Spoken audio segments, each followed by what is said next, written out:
مجھے آج جتنے آفیسرز تھے وہاں پہ, مجھے ایک آفیسر آ کے بتا دے کہ ڈکی بھائی نے ہمیں یہ چیز نہیں تھی دی, اس لیے ہم نے مارا ہے. تو اگر آپ کی یہاں پہ کسی آفیسر سے بات چیت ہے, آپ ان سے کائنڈلی ریکویسٹ کریں کہ یار مجھے مارے کم. بسم اللہ الرحمن الرحیم. السلام علیکم, میں ہوں احسن ایاز. آج کی کہانی ایک ایسے انسان کی ہے جو یوٹیوب کا سٹار تھا, مگر صرف ان 100 دنوں میں اس کی پوری دنیا بدل گئی. یہ کہانی ہے ڈکی بھائی کی, یا صحیح کہوں تو سعد الرحمان کی, جسے اس ملک کے سسٹم نے اندر لے جا کر اس کا نام, اس کی پہچان, اس کا غرور سب کچھ توڑ دیا. 100 دن جن میں تشدد بھی تھا, خوف بھی, اور وہ خاموشی بھی جو ایک انسان کی روح کو ہلا دیتی ہے.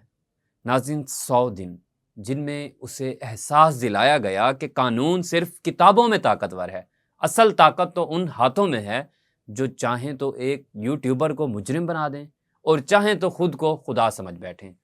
ناظرین, یہ صرف ڈکی بھائی کی نہیں, یہ ہمارے انصاف کے نظام کی کہانی ہے, جہاں سچ, جھوٹ, رشوت اور طاقت سب ایک ہی کڑھائی میں پک رہے ہیں. آج ہم جانیں گے کہ 90 لاکھ کی رشوت کی حقیقت کیا تھی, 9 کروڑ کی ڈالر ٹرانزیکشن کا معاملہ کیا ہے, اور وہ کون تھا وہ بگ برادر جو اس ساری تاریکی میں روشنی بن کر سامنے آیا. یہ کہانی صرف ڈکی بھائی کے 100 دنوں کی نہیں, یہ کہانی ایک انسان کے ٹوٹنے, بکھرنے اور پھر خود کو دوبارہ تلاش کرنے کی داستان ہے. یہ وہ لمحے ہیں جب ایک شخص کو پہلی بار اندازہ ہوتا ہے کہ شہرت, کامیابی اور کیمرے کے سامنے مسکراہٹیں اصل آزمائش کے سامنے کچھ بھی نہیں.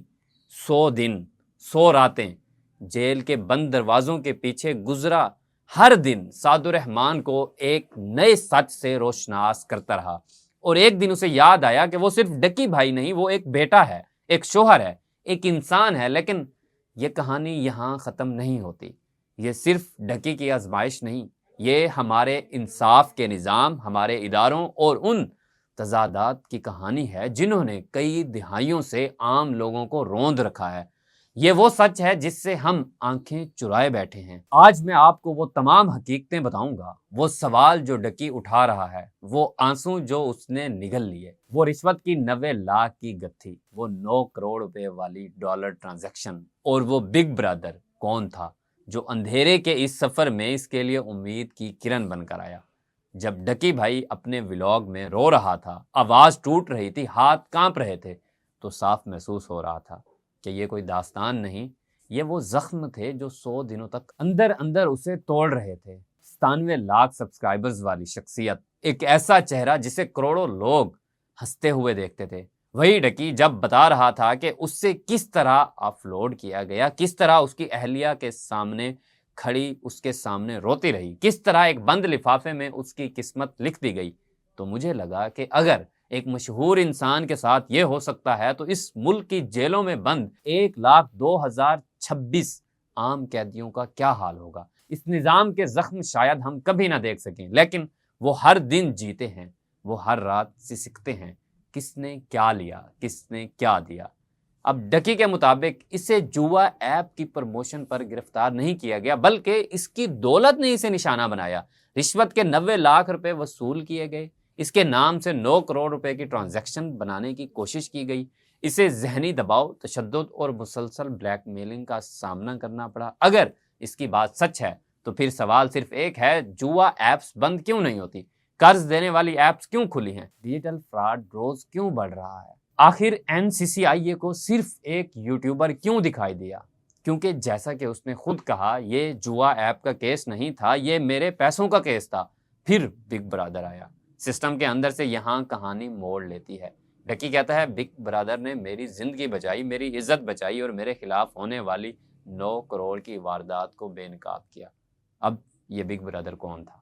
ڈکی کے مطابق وہ اسی ادارے سے تعلق رکھتا تھا جس کے نام پر اس سے رشوت مانگی گئی تھی, اور یہی وہ لمحہ تھا جب ڈکی نے پہلی بار اعتراف کیا, ملٹری انٹیلیجنس نے مجھے بچایا. یہ اس کے الفاظ تھے. اس نے بار بار MI اور بگ برادر کا شکریہ ادا کیا. اگر MI کا ایک افسر یہ سب سامنے لانے میں کامیاب نہ ہوتا تو شاید آج ایک اور مقدمہ, ایک اور جھوٹ, ایک اور الزام, ایک اور تباہ کی گئی زندگی ہماری نظروں سے اوجھل ہو جاتی. اصل مسئلہ کیا ہے ناظرین؟ اصل مسئلہ ڈکی نہیں ہے, اصل مسئلہ سسٹم کا بدنیتی پر مبنی رویہ ہے, جہاں جوا ایپس کے نام پر پیسے بٹور لیے جاتے ہیں، قرضہ ایپس 5,000 دے کر 5 لاکھ وصول کرتی ہیں، کال سینٹرز بیرون ملک کے لوگوں کو لوٹ کر پاکستان کی بدنامی کرتے ہیں، بلیک میلنگ، ہراسانی، ڈیٹا لیک، سب کچھ چلتا ہے، لیکن پکڑا صرف وہ جاتا ہے جس کے پاس پیسہ ہو۔ تو پھر سوال بنتا ہے، کیا NCCIA کو FIA سے الگ کرنا بڑی کامیابی تھی، یا یہ ایک ایسا تجربہ ہے جس نے ثابت کیا کہ ادارے بدلنے سے کچھ نہیں ہوتا، نیتیں بدلیں تو کچھ بدلے۔ ناظرین، ڈکی کو انصاف مل گیا کیونکہ بگ برادر وقت پر آ گیا، لیکن سوچنے والی بات ہے، جو قیدی اس وقت جیلوں میں سسک رہے ہیں، جن کے پیچھے کوئی بگ برادر نہیں، جن کا کوئی ولاگ نہیں، کوئی فالوور نہیں، کوئی آواز نہیں، کیا ان کا کوئی حق نہیں؟ جب تک ہمارا نظام طاقتور کو دیکھ کر بدلتا رہے گا اور کمزور کو روندتا رہے گا، ہم کبھی ترقی نہیں کر سکیں گے۔ میں صرف ڈکی نہیں بلکہ تمام یوٹیوبرز اور انفلوئنسرز سے کچھ کہنا چاہوں گا۔ آپ کو لاکھوں لوگ فالو کرتے ہیں، آپ کی ایک بات، ایک غلطی، ایک ویڈیو کسی نوجوان کی سوچ بدل سکتی ہے۔ ناظرین، ڈکی پر ہونے والے ظلم کی کہانی آج ختم ضرور ہو رہی ہے، مگر اس کہانی نے ہمیں یہ سچ دکھا دیا ہے کہ انسان کی اصل پہچان اس کی شہرت نہیں، اس کا نام نہیں، بلکہ وہ درد ہے جو وہ چپ چاپ سہتا ہے۔ اگر آج ایک بڑے یوٹیوبر کی آواز سن لی گئی ہے تو کل کسی خاموش بے سہارا انسان کی بھی سنی جائے۔ بس شرط یہ ہے کہ ہم سب مل کر اس نظام سے سوال کرنا شروع کر دیں، کیونکہ جب تک ہم سوال نہیں کریں گے، سچ یوں ہی جیل کی دیواروں کے پیچھے سے سکتا رہے گا۔ مجھے اجازت دیجیے، اللہ نگہبان۔